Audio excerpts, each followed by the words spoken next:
Graças a paz, irmãos. Amém.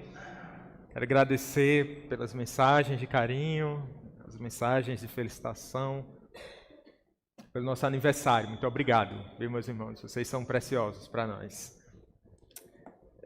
A gente tem falado sobre missões e hoje eu quero continuar com esse tema, cuidar dessa missão, de falar sobre missões.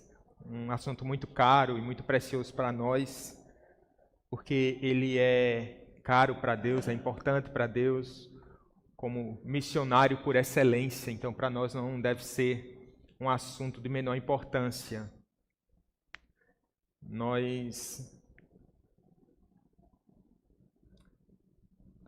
Como conteúdo dessa aula, nós estamos usando um material do Perspectivas que nos foi dado.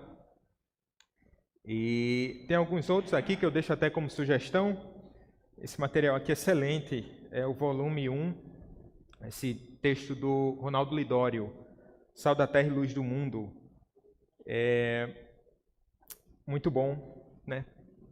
Dispensa apresentações, sendo de Ronaldo Lidório, né? Tem aqui esse Evangelização e Missões do John Piper, né? Um apanhado de alguns sermões que ele deu aqui no evento promovido pela Fiel. Agora me fugiu da mente. Lá em Águas de Lindóia, a Fiel faz um encontro anual lá.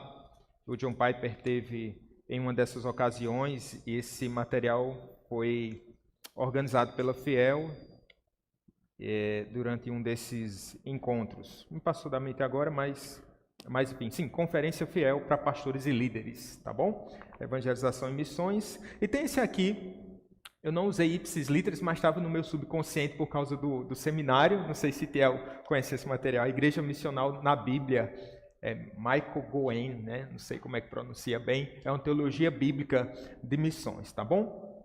Então, tudo que tiver de bom nessa aula é da Escritura. O que tiver de muito bom é da Escritura. O que tiver de bom é desses autores. O que tiver de ruim, aí eu assumo essa culpa. Tá bom, meus queridos?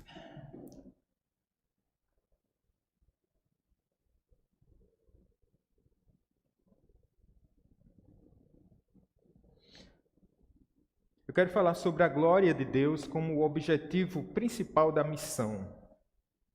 Eu queria convidar você a abrir sua Bíblia em Salmo 96, do 1 ao 13. Não vai ser uma exposição, tá bom? Bíblica, mas uma aula temática, mas temos vários textos que nós queremos ler com os irmãos. Se você tiver caneta, tome nota, nós talvez não tenhamos tempo suficiente para lidar com todos esse material, tá bom? Salmo 96, vamos fazer a leitura desse texto. Peço aos irmãos da técnica aí que coloque, por favor.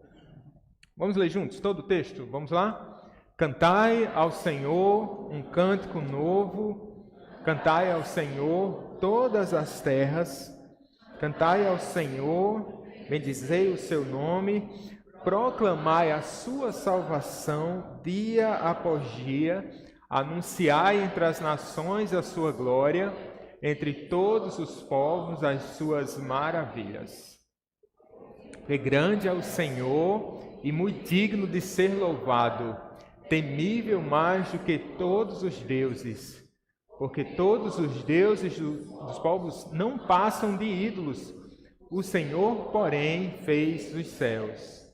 Glória e majestade estão diante dele, força e formosura no seu santuário. Tributai ao Senhor, ó famílias dos povos, tributai ao Senhor glória e força. Tributai ao Senhor a glória devida ao seu nome. Trazei oferendas e entrai nos seus átrios. Adorai o Senhor na beleza da sua santidade. Tremei diante dele todas as terras. Dizei entre as nações, reina o Senhor. Ele firmou o mundo para que não se abale e julga os povos com equidade. Alegrem-se os céus e a terra exulte. Ruja o mar e a sua plenitude.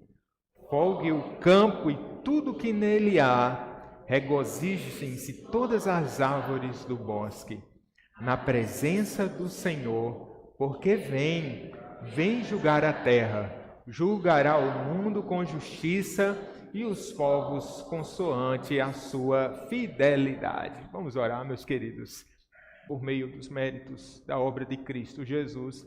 Pedimos que o Senhor nos ajude para que a gente entenda, Senhor, mais essa verdade teológica que nós vamos expor aqui, que o Teu nome seja glorificado e que o Senhor desperte corações para que entendamos a seriedade da missão, a motivação correta, Pai, e o encorajamento para a gente cumprir essa missão, Pai, como igreja, como indivíduos, como pessoas lavadas e remidas pelo Teu sangue, Pai, pelo sangue de Jesus. Nós oramos assim. Amém. Meus irmãos, queria pensar uma frase do John Piper, que ele fala um pouco sobre qual o alvo da igreja. Será que missões é a agenda primordial da igreja? E se é, por que é? Por que nós fazemos missões? Por que nós proclamamos a palavra de Deus? Por que temos isso como obrigação? Porque nós saímos do lugar onde nós estamos tão confortáveis aqui e vamos além, vamos adiante passando essa palavra. Será que é para a gente divulgar o nome da igreja presbiteriana? Sabe, se um dia todos os povos, todas as nações, todas as etnias ouvirem acerca da igreja presbiteriana, acerca de Calvino, eita, aí haverá salvação. Será que é esse o propósito da igreja? Certamente que não. É possível o pessoal aí colocar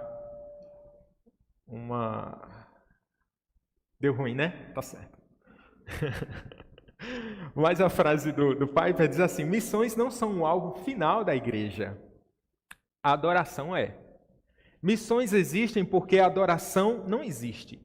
A adoração é o grande alvo, não missões. Porque Deus é o propósito final, não o homem. Veja que interessante isso.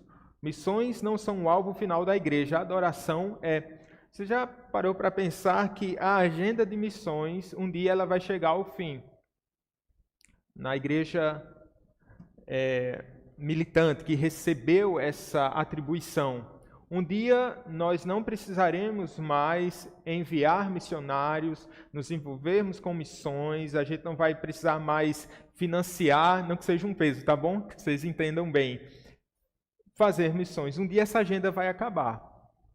Mas a adoração ela continua. Porque o alvo principal do Senhor Deus é ser glorificado. E Ele é glorificado quando os povos, eles se achegam ao Senhor, Ele presta adoração. Entenda que não é uma necessidade de Deus, Ele não precisa ser adorado. Na verdade, Ele é autossuficiente, cheio de glória e majestade. Antes de Gênesis 1, antes que houvesse céus e terra, Deus já tinha toda glória. E no final de todas as coisas, Deus será glorificado. Deus não precisa da glória humana, nem do reconhecimento humano. Mas veja, se o fim principal do homem é glorificar a Deus e se alegrar nele para sempre, a pergunta que a gente faz é: como o homem pode glorificar a Deus? O mundo só pode adorar a Deus se conhecer esse Deus. Veja, para que esse mundo possa conhecer a Deus, essa mensagem precisa ser levada adiante, precisa ser propagada. Então, a principal mensagem da Bíblia é que Deus deve ser amado de todo o coração, alma, mente e força. Isso é uma verdade. Desde o Antigo Testamento, permeia aqui o Novo Testamento. Deus, Ele deve ser amado. Veja, o principal alvo nosso é levar pessoas ao conhecimento de Deus. É claro que isso é uma ação do Espírito Santo, mas a nossa missão é essa, para que Deus seja glorificado, para que Deus seja adorado. Missões vai acabar um dia, é uma agenda que há de ser concluída, mas a adoração é o alvo eterno. Todos estarão diante do Senhor, louvando e adorando eternamente. Esse é o alvo da sua vida, esse é o propósito da sua vida. A sua redenção tem esse grande alvo, esse propósito: fazer de você um adorador, em nome desse Deus Todo-Poderoso. A Escritura não mostra somente Deus amando pessoas, mas, acima de tudo, Deus está atraindo adoradores que, espontaneamente inspirados pelo amor, rendam glória a Ele. E Deus só pode ser amado na medida em que é conhecido. É por isso que a história da Bíblia é a história de Deus se revelando para atrair a si obediente adoração e a glória das nações. Perceba, não é somente Deus amando as pessoas. Ele as está transformando para que também sejam capazes de amá-lo plenamente. Deus atraindo adoradores que, espontaneamente inspirados pelo amor, como eu disse, rendam glória a Ele. Então, veja que coisa maravilhosa isso aqui. Quando nós pensamos em missões, irmãos, o nome de Deus ser adorado, o que nos vem à mente? A glória de Deus. E o que é a glória de Deus? Tem uma definição que eu acho simples, mas tão profunda, que diz assim: a glória de Deus é a excelência infinita da essência divina. É como se nós juntássemos todos os atributos de Deus e aí a gente pudesse ver e entender isso como glória. A glória de Deus, a excelência infinita da essência divina. Às vezes nós damos glória a Deus de maneira irrefletida, né? Glória a Deus, em alguma situação. E nós não paramos para pensar o que é a glória de Deus. Já parou? O que é a glória de Deus? Quando os homens se deparavam com essa glória, eles se prostravam. Foi assim com Jacó, lá em Harã, quando ele teve aquele sonho, a escada, né? Subindo e descendo lá. E quando ele acorda, ele diz: Deus está aqui, eu não sabia. E ele fica tremendo. Isaías, quando vê a glória de Deus, em Isaías capítulo 6, ele se prostra. Ele não consegue ficar em pé. João, lá em Apocalipse, diante da revelação de Jesus Cristo, diante da glória de Deus no Filho, ele se prostra também. É a glória de Deus. Então, a glória está no coração da verdadeira adoração.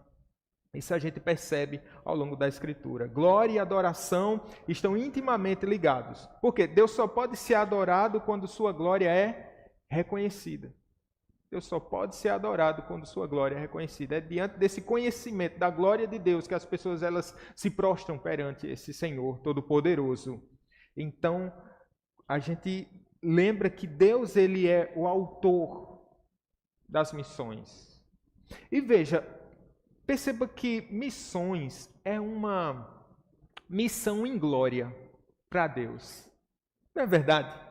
Missões é uma missão em glória para Deus. Por quê? Porque, olha, se Ele não precisa da nossa adoração, o que é que move esse Deus vir até nós, de proclamar a sua salvação, na missão do missionário perfeito, que é Jesus Cristo, se tornar servo? Isso a gente percebe na nossa dinâmica missionária aqui. Geralmente, quando a gente lembra de alguém que foi chamado para missões, e aí, às vezes, as pessoas olham o boletim, não trouxe meu boletim aqui, mas geralmente a gente olha para o boletim e diz: meu Deus, Margarete Mi tá... Obrigado, Aninha. Bom, Margarete Mi está lá, aonde? Cazaquistão, Azerbaijão, né? Aí a gente, meu Deus, essa menina de um futuro tão promissor, não é meio assim nosso discurso, né?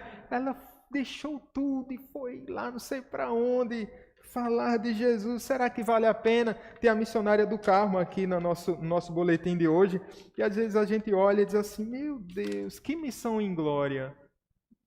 Alguém deixar tudo, deixar a sua vida e ir para um povo, para um lugar distante, para uma cultura estranha, às vezes dependendo de doações, de recursos. A gente percebe isso. Ao mesmo tempo é algo glorioso, porque é um mensageiro dessa verdade eterna.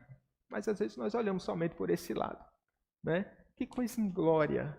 Missões parece A gente investe, a gente se envolve com missões, mas de alguma forma a gente olha, puxa vida, que missão difícil é essa, né? Que missão difícil. Sairmos daqui e passarmos um dia lá num avanço missionário, num sítio, numa cidadezinha, sair do nosso conforto, e a gente, que missão em glória. Perceba isso, imagine para um Deus, como eu tenho falado aqui para os irmãos, que não depende, que não precisa disso, e que na verdade precisa se rebaixar para fazer missões. Que ele precisa falar a linguagem dos homens. O próprio Filho de Deus, ele vem na figura de servo e vem para essa missão que culmina com sua morte, né? Na rude cruz. É verdade que depois a ascensão e a sua vitória, mas ele precisou passar por esse processo. Então, quando nós olhamos para essa missão, nós pensamos, Deus, ele é autor da missão. É por isso que nós olhamos para esse Deus, se formos motivados somente pelo programa da igreja, pela nossa própria força, a gente se desestimula. Mas quando nós olhamos para esse Deus cheio de glória que veio, com esse propósito de salvar, a gente encontra o objetivo. E a gente olha, esse Deus, ele ama missões. Ele ama missões. Lembremos que por que nós estamos aqui? Porque alguém veio anunciar essa palavra para a gente. Porque alguém pagou um preço. Então isso é interessante. Quando pensamos que missões é uma missão gloriosa, por um lado, algo paradoxal, por assim dizer, mas também é em glória. Mas Deus ama isso. Quando Deus chamou Jonas, ele achou aquela missão muito em glória. Disse, vou nada. E aí resolveu o quê? Fugir para outro extremo. Mas esse Deus continua persistindo na missão. E sendo missionário até para alcançar Jonas. Em Jonas capítulo 2, versículo 9, diz lá que ao Senhor pertence a salvação. Então é uma iniciativa dele. Porque Deus deseja tanto ser adorado. Veja, ele se agrada do amor sincero, dedicado a ele pela verdadeira adoração. Se nós nos entristecemos ao ver os homens entregues à falsa adoração, e você deve ficar com seu coração inquieto, né? Quando a gente percebe povos, pessoas, nações entregues à idolatria, o nosso coração deve ficar quebrado ali. Pessoas estão adorando a um falso Deus, e o nosso Deus, que é totalmente santo e misericordioso, como fica o coração desse Deus? Então, Deus não deseja somente mostrar sua supremacia, porque isso não depende do reconhecimento humano, como eu disse há pouco. Isso não aumenta nem diminui a glória de Deus. Seu propósito é nos livrar da idolatria. Se o homem não glorificar a Deus, ele está perdido.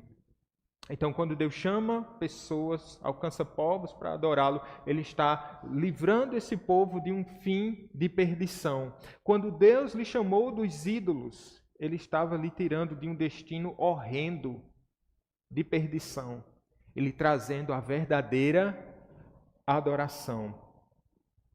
Esse também é o modo de Deus glorificar o ser humano. A adoração cumpre o amor de Deus. Ele nos ama de maneira tão intensa que deseja exaltar-nos a algo melhor que a grandeza. Ele deseja levar-nos à honrosa proximidade dele. Então, ele tira o indivíduo de uma situação tão devastadora e ele condiciona esse indivíduo à posição agora de adorador. E agora ele é um adorador do Deus vivo. Então, essa mudança que Deus faz na gente, isso traz uma certa glória para o homem. Agora ele glorifica ao seu único Deus. E de prover alegria plena aos homens. Vocês lembram aqui? Olha que interessante, no Salmo 96 que a gente começou a ler.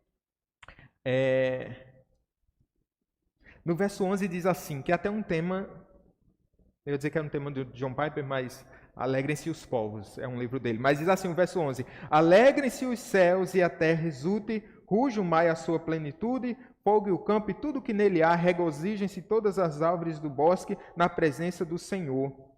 Então veja que há um aspecto de alegria quando os homens eles se encontram com Deus e ele glorifica a Deus. Ontem eu estava lá no sítio Bento. Estou lembrando aos poucos o sítio Bento, porque já tem um outro sítio que o pastor Adilson achou, lá por perto de Cabaceiras, é o sítio Pedra Branca.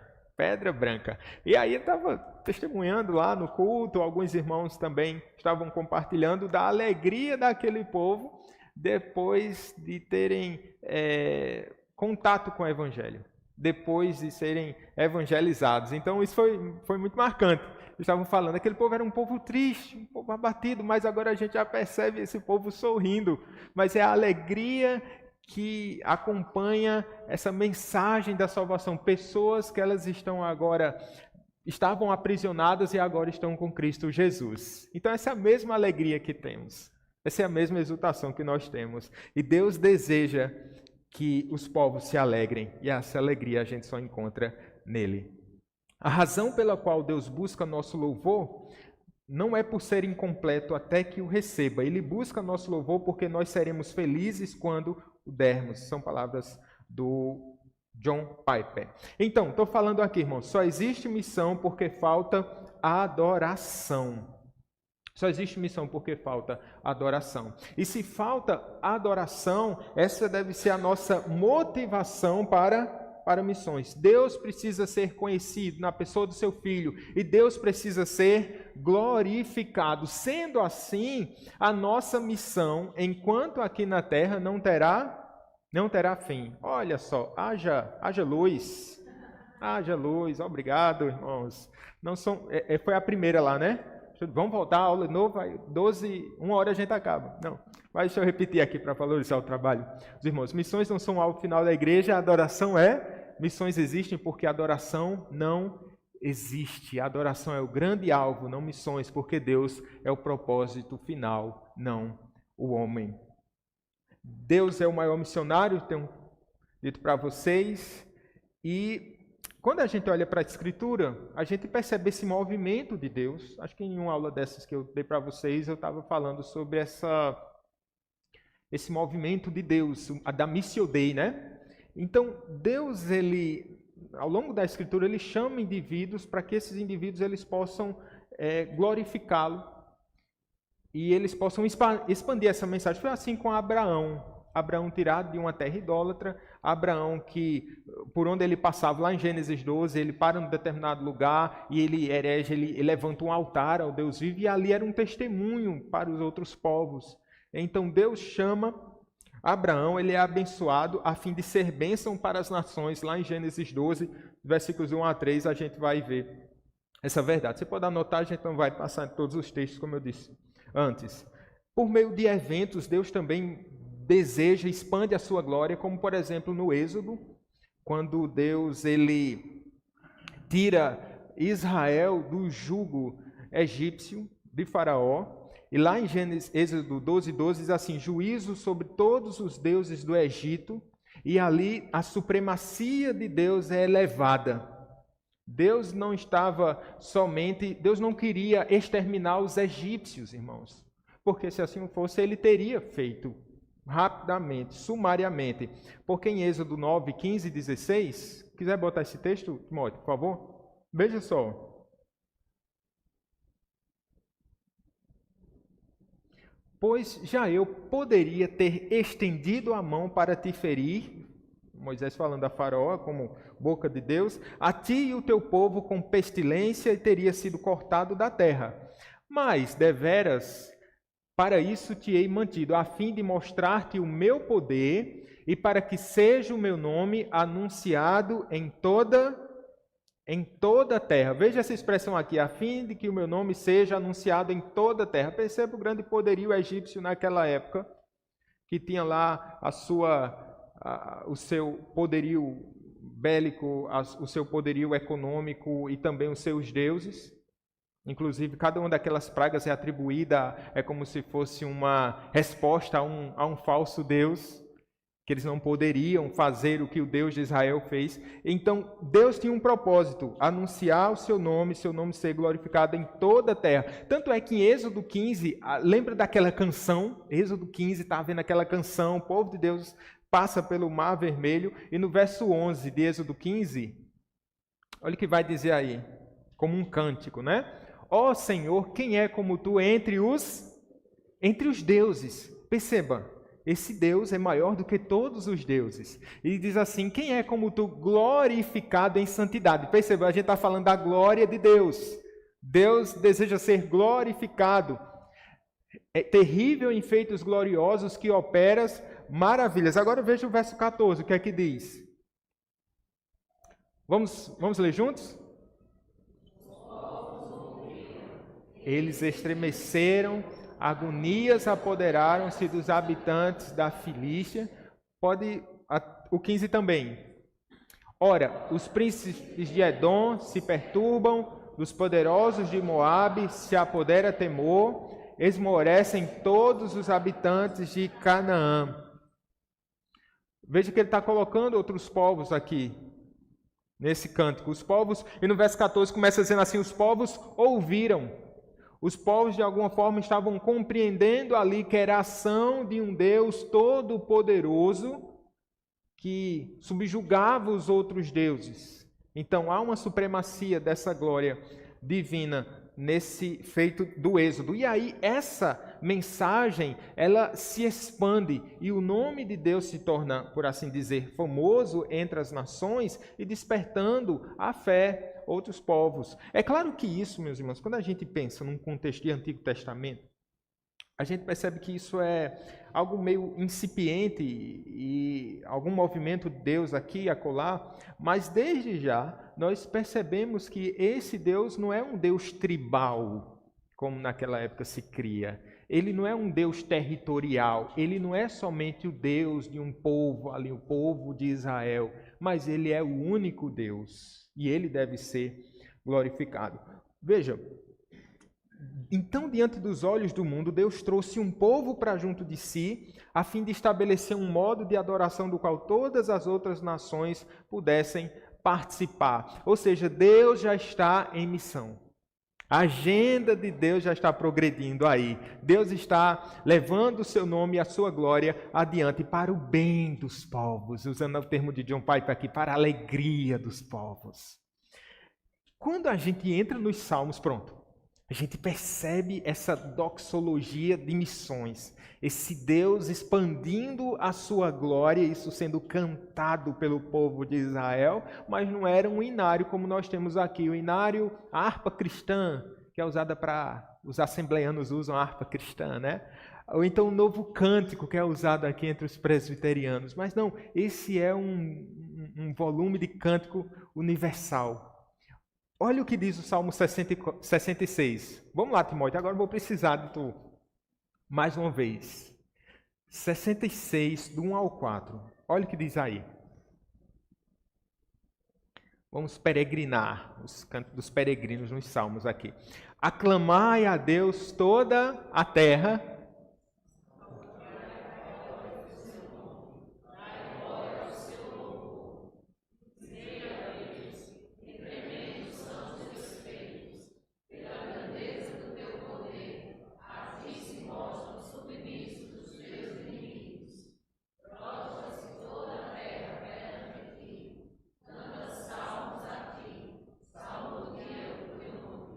Olha que coisa maravilhosa. Prostra-se toda a terra perante ti. E esse cantar salmos é tributar ao Senhor glória.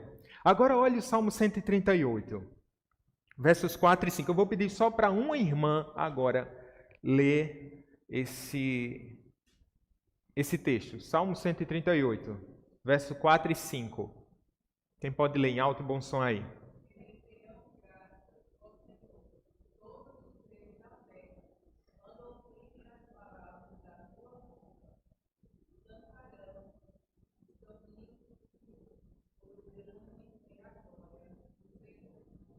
Vão render graças todos os reis da terra, e termina dizendo aí, pois grande é o quê? A glória do Senhor. Salmo 96, verso 3. Um irmão agora. Salmo 96, verso 3.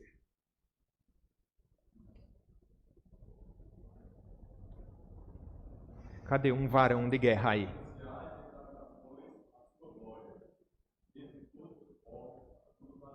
Anunciar entre as nações. Quem é que vai cantar no final do estudo? Tá bom? Aqui já tá fácil, né? A gente já sabe. Vai escolhendo o tom aí. Vai escolhendo o tom. Anunciar entre as nações a sua glória, entre todos os povos, as suas maravilhas. Olha só o que diz o Salmo 98, verso 2. Vamos ler juntos esse? O Senhor fez notória a sua salvação, manifestou a sua justiça perante... Manifestou a sua justiça, manifestou também a sua salvação. Salmo 99, versos 1 e depois o verso 3. Vamos juntos de novo? Reine o Senhor, tremam os povos, Ele está entronizado acima dos querubins. Abale-se a terra, celebrem eles o teu nome, grande e tremendo, porque é santo. Celebração aqui, Deus entronizado, reina o Senhor e trema os povos. Salmo 108, verso 3. Uma irmã agora. Quem pode ler?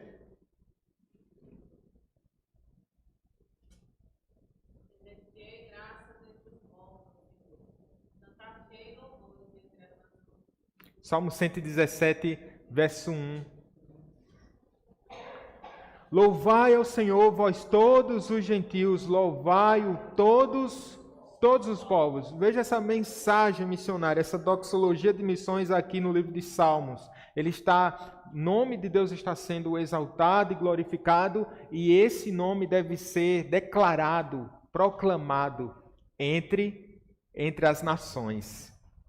Veja também, meus irmãos, quando nós pensamos no templo, foi o marco do amor de Deus por todos os povos.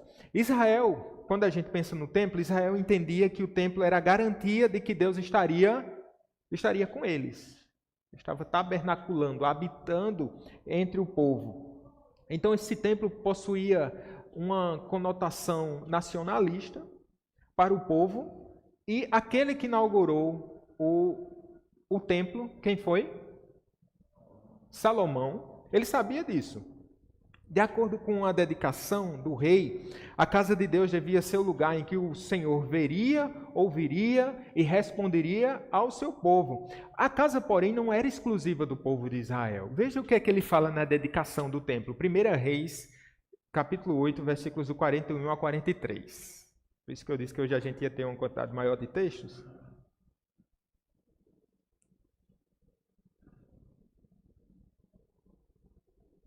Estava querendo selecionar alguns, mas eu estou com dificuldade de selecionar alguns, viu?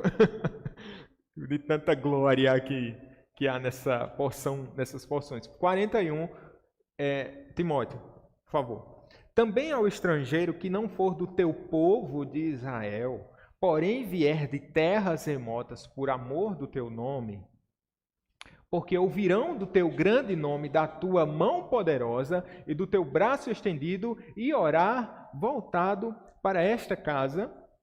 Ouve tu nos céus, lugar da tua habitação, e faze tudo o que o estrangeiro te pedir, a fim de que todos os povos da terra conheçam o teu nome, para te temerem como o teu povo de Israel, e para saberem que esta casa que eu edifiquei é chamada pelo teu nome. Veja que coisa maravilhosa.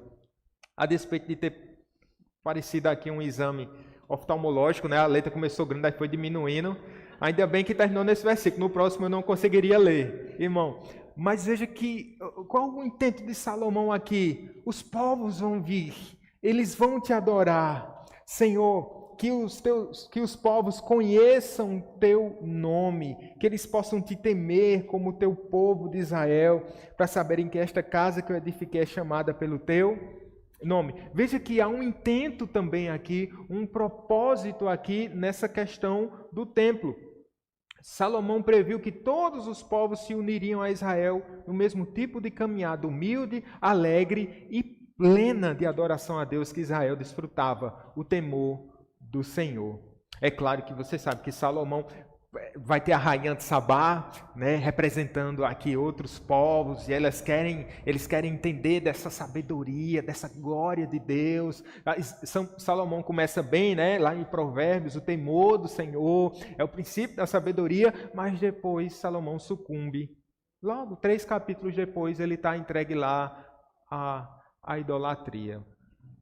Mas isso continua, isso não interrompe o propósito de Deus, de maneira nenhuma.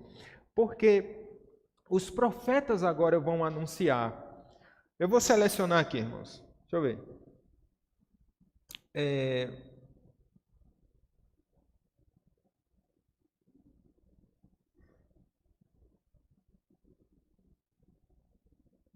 Eu não coloquei a referência, meu Deus. É Isaías 50, 59, 41. Se não for esse, a gente vai lendo.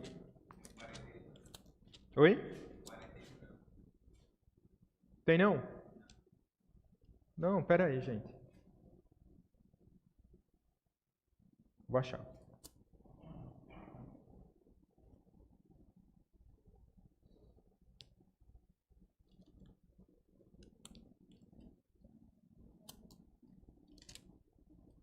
Olha a missão para vocês aí. Começa assim: ouvi-me terras do mar e vós, povos de longe, escutai. Procurem aí a tarefa aqui, tá bom? Começa assim, é no versículo 1 de um desses versos aqui.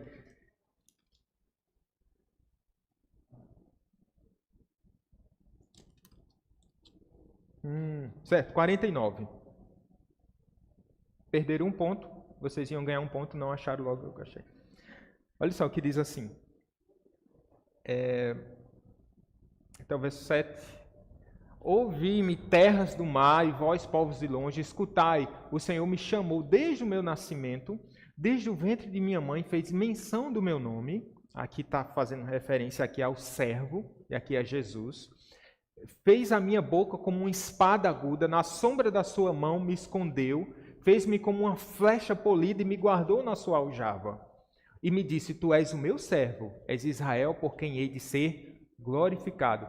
Eu mesmo disse, debalde tenho trabalhado inútil e vãmente gastei minhas forças, todavia o meu direito está perante o Senhor, a minha recompensa perante o meu Deus. Mas agora diz o Senhor, que me formou desde o ventre para ser seu servo, para que torne a trazer, preste atenção nisso, para que torne a trazer Jacó e para reunir Israel a ele, porque eu sou glorificado perante o Senhor e o meu Deus é a minha força. Sim, diz ele, pouco é o seres meu servo, para restaurares as tribos de Jacó e para tornares a trazer os remanescentes de Israel. Também te dei como luz para os gentios, para seres a minha salvação até a extremidade da terra. E o verso 7 completa. Assim diz o Senhor, Redentor e Santo de Israel, ao que é desprezado, ao aborrecido das nações, ao servo dos tiranos. Os reis o verão, e os príncipes se levantarão, e eles te adorarão por amor do Senhor, que é fiel, e do Santo de Israel, que te escolheu. Veja, alguns chamam Isaías do Evangelho segundo Isaías. Tão grande é a proclamação do Evangelho, tão vívida ali na pena do profeta. No final de Isaías, ele está anunciando ali, né? Tem algumas profecias, no capítulo 6 e tal, sobre os servos. 53 tem um ápice ali da sua morte. Mas aqui anuncia-se a salvação do Senhor. Também te dei como luz para os gentios, para os seres, a minha salvação até a extremidade da terra. Jesus fez isso. Em alguns momentos ele vai até a mulher samaritana, ele trata com oficiais romanos. No ato da sua ascensão, ele dá poder ao povo, ao seu povo, e diz, idem, portanto, e pregai o evangelho. Então, eles recebem poder e eles devem ir anunciar essa mensagem gloriosa. Em Sofonias a gente vai ver, aí daí realmente eu vou ter que dar um salto. Quer anotar? Sofonias 2:11, Sofonias 3, 9 e 10, Malaquias 1, 11. São alguns desses textos nos profetas. E a glória de Deus, a glória máxima de Deus é revelada por meio de quem? de Cristo. Em Cristo toda a glória dos homens é eclipsada. Deus em Cristo é glorificado. Ele tabernaculou entre nós. Vimos a glória do Pai no Filho. E Jesus resumiu seu ministério ao esforço por glorificar universalmente o Pai. Por exemplo, em João 17, ele diz assim: eu te glorifiquei na terra, consumando a obra que me confiaste para fazer. E a pergunta é: que obra foi essa? Manifestei o teu nome aos homens que me deste do mundo. Quando ele ensina a oração dominical lá, santificado seja o teu nome, essa oração não é uma afirmação de louvor, mas na língua original é um pedido explícito, é algo como se ele estivesse dizendo: Pai, santifica o teu nome. E por assim dizer, faz o teu nome conhecido aos povos da terra. Vocês devem lembrar do discurso, da fala do Senhor Jesus à mulher samaritana, onde ele diz: vem a hora, e já chegou, em que os verdadeiros adoradores adorarão o Pai em espírito e em verdade, porque são estes que o Pai procura para seus adoradores. Quando Jesus ele purifica o templo, naquele ato singular, ali ele diz assim: a minha casa será chamada casa de oração para todos os povos. Naquela passagem, Jesus está se referindo aqui a Isaías, mais uma vez, recorrendo a Isaías capítulo 56, verso 7, quando ele diz lá que aos estrangeiros que se chegam ao Senhor para o servirem e para amarem o nome do Senhor, sendo deste modo servos seus, sim, todos os que guardam o sábado não profanando e abraçam a minha aliança. Também os levarei ao meu santo monte e os alegrarei. Olha a expressão, coisa maravilhosa aqui. E os alegrarei na minha casa de oração. Só parte aqui desse texto que Jesus recita no Evangelho. Jesus Cristo, ele oferece a si mesmo como Cordeiro de Deus que tira o pecado do mundo. Diz ele que aquele que nele crê não perece, mas tem a vida eterna. Depois ele diz que é na sua autoridade que somos instados, somos chamados, somos vocacionados a ir fazer discípulos de todas as nações. Veja esse chamado no Senhor Jesus Cristo, e na agenda de Jesus não estava ali a Palestina somente. E essa agenda é levada adiante quando nós chegamos no livro de Atos, saímos de Atos há pouco tempo, né? Em Atos 1:8, e ele vai dar essa atribuição à sua igreja de não somente estar em Jerusalém, mas ir até os confins da terra. Quando a gente vai passando pelo Novo Testamento, nós temos o apóstolo aos gentios, o apóstolo Paulo, e quando ele está escrevendo lá a igreja de Roma, ele também tem esse intento em seu coração. Ele sabe que foi chamado a pregar o Evangelho além. Em Romanos capítulo 15, ele não descansa e ele deseja levar esse Evangelho onde Cristo ainda não era conhecido. E ele diz assim, no verso 16 de Romanos 15, para que eu seja ministro de Cristo Jesus entre os gentios, no sagrado encargo de anunciar o Evangelho de Deus, de modo que a oferta dele seja aceitável, uma vez santificada pelo Espírito Santo. É uma agenda imensa, por isso que a gente não vai se aprofundar, mas vocês lembram do episódio de quando a igreja estava em Jerusalém reunida, nós estamos em Atos dos Apóstolos, acontece um evento ali que faz com que a igreja se expanda, que a igreja vá até Samaria. E o que foi que aconteceu em Atos 7? Vocês lembram? Foi uma conferência missionária, e aí veio um pregador de fora, aí o coração do povo ardeu, disse, eu vou também. Foi o que aconteceu? Estevão é apedrejado. Veja que coisa fatídica. Eu falei para vocês que missões parece algo inglório, né? Olha o contorno da história que Deus vai traçando aqui. Há um apedrejamento do servo Estevão, e qual é a resposta da igreja? A reação da igreja? Movida pelo Espírito Santo. Os apóstolos ficam em Jerusalém e o povo é dispersado. E eles vão adiante e a mensagem é proclamada. A glória de Deus vai adiante. Quando a gente chega nesse ápice, nessa consumação da obra missionária, Quando nós chegamos em Apocalipse, a gente vai perceber que há um anúncio de todos os povos ali.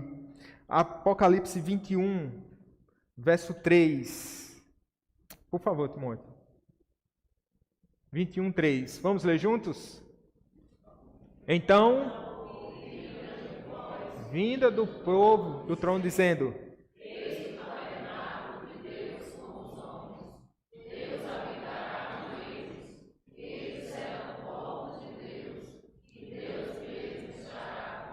verso 21 agora, verso 21,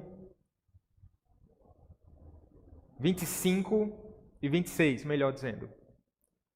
As suas portas nunca jamais se fecharão de dia, porque nela não haverá noite. Ele trarão a glória e a honra de quem? E a honra das nações. É a glória de Deus, é a consumação. Aí, agora a missão, ela já tem os seus resultados, não é verdade? Então, a obra missionária acaba aí. Nós estamos nessa parte do tempo aqui. Nós vamos adiante, proclamando esse Deus que deseja ser glorificado para o bem das nações.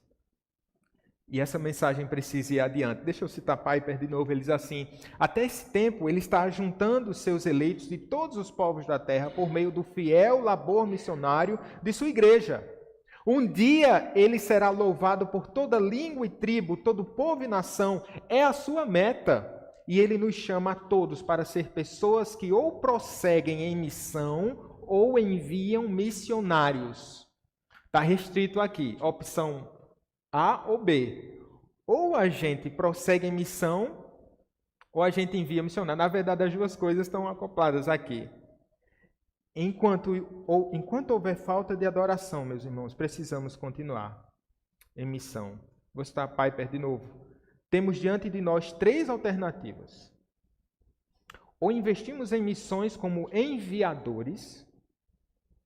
Muito bem. Ou investimos em missões como enviadores, ou investimos em missões como enviados, ou... Tem três opções aí. Uma deve ser eliminada. Qual é? A desobediência. Ou somos os enviadores, ou somos os enviados. É assim que a missão acontece. Em que lugar você se coloca aí? Como igreja, somos enviadores. Temos sido estamos enviando, né, quando damos suporte aos missionários, ou investimos em missões como enviados. Nós nos colocamos diante de Deus. E pensamos: Deus, o teu nome precisa ser glorificado. Esse é o anseio do meu coração, ver o teu nome ser glorificado. Envia-me a mim. Envia-me a mim. Esse deve ser um anseio, isso deve arder na nossa alma. Veja que nosso engajamento missionário deve ser motivado pela glória de Deus. Não por vaidade denominacional. Não porque é somente uma secretaria. Vamos ter uma secretaria de missões. Eu acho que isso entrou, não sei se entrou na pauta da última reunião do conselho, né? Que vamos formar aí uma secretaria. Não sei se foi aprovado. Então temos esse intento aí. Vamos fazer uma secretaria de missões.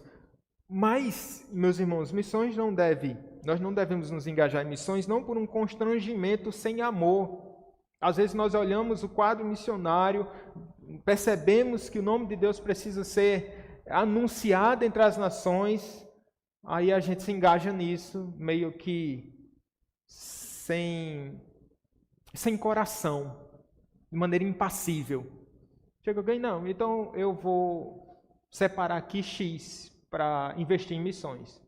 Aí pega o Pix e manda para a pessoa e tal, e parece que não há esse engajamento, esse envolvimento da alma com a missão em si. O reino de Deus não precisa ser levado adiante dessa forma. Se desejamos a glória de Deus, nós devemos investir mais tempo, recursos e dedicação em oração. Eu creio que o presbítero Itiel falou aqui, ele pode até me corrigir, há um ano atrás, alguma coisa quando falávamos sobre missões, e como desafio para a igreja era dedicar um tempo das férias a missões. Não sei se Itiel lembra, né? Dedicar um tempo das férias, e aquilo eu achei formidável, porque geralmente a gente não pensa nisso, dedicar o meu tempo, eu vou ter as minhas férias, geralmente a gente pensa lá em Acapulco, né? Para Acapulco e tal, o Chaves fica, né, na vilinha, mas vamos para Acapulco. Mas assim, que bom a gente ter esse intento, às vezes é investir num filho, um parente. Aqui Karen, né, ela vai ter essa experiência missionária, mais uma vez, eu creio que ela foi ano passado na Juvep, vai dedicar suas férias ali, passando vários dias numa cidade aqui no interior, no sertão da Paraíba, acredito eu. Veja que interessante, é pensar nisso, como é que eu posso me engajar de maneira efetiva, como é que eu posso investir o meu tempo, como é que eu posso investir os meus recursos, as minhas orações. Veja que em Lucas 10 o Senhor diz que a seara, na verdade, é grande, mas os trabalhadores são poucos. Então ele ordena, ele diz assim, rogai ao Senhor da seara que mande trabalhadores para a sua seara. Esse mandar aqui, mande trabalhadores, é um termo grego chamado ekbalo. Literalmente, esse termo significa expulsar, que dá a ideia de um grande e irresistível empurrão. E a fonte dessa força, desse empurrãozinho aqui, vem de Deus. Ele deu esse empurrãozinho lá em Atos, capítulo 7, não foi? Vamos lá, está faltando. O Senhor da seara, ele manda trabalhadores, então ele dá um empurrãozinho. Não é um envio normal, mas um empurrão que vence uma força resistente.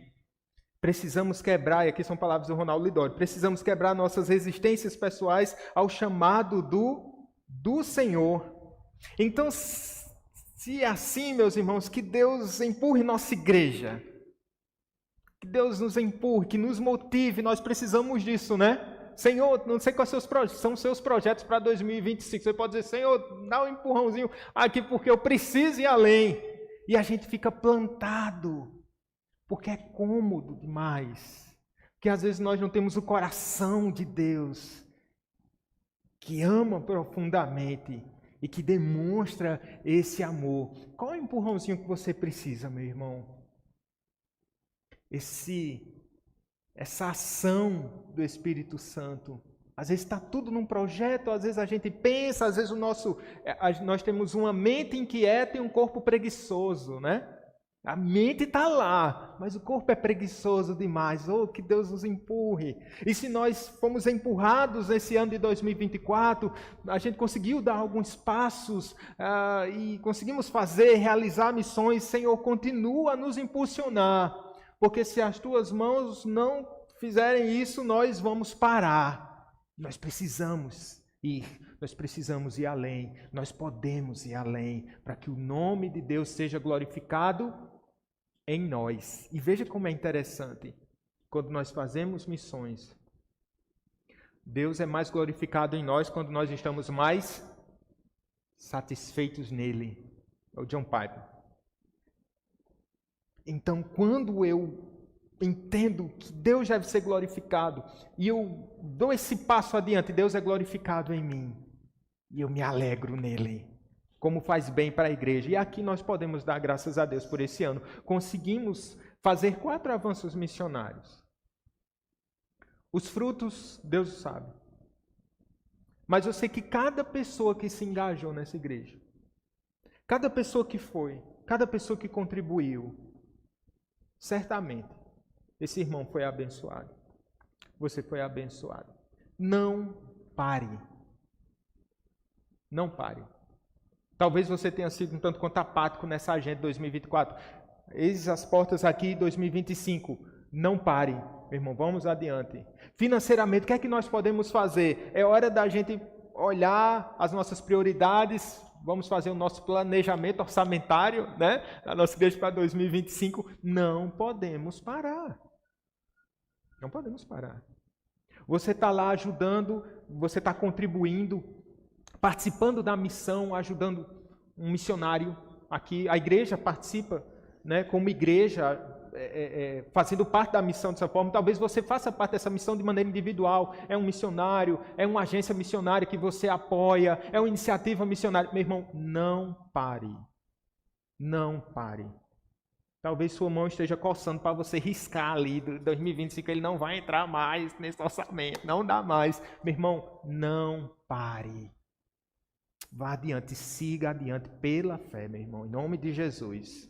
Eu vi sobre uma igreja, quero terminar com esse exemplo, uma pequena igreja, Assembleia de Deus, lá nos Estados Unidos,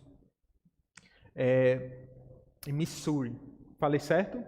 É um estado lá. E diz assim, é uma igreja centenária lá, composta por pelo menos 100 membros. E ela destina quase entre 30% e 50% do seu orçamento para apoiar trabalhos de missões local e ao redor do mundo. Desde 2005 já foram doados mais de 1,6 milhão de dólares para a expansão do Evangelho, além do envio de equipes formadas pelos membros para servir no exterior todos os anos. De acordo com as informações, os membros colaboram mensalmente com 21 unidades missionárias no Brasil e no exterior e apoia 6 iniciativas distritais e departamentos nacionais com missões dos Estados Unidos, missões mundiais e uma organização missionária local criada por um membro da igreja.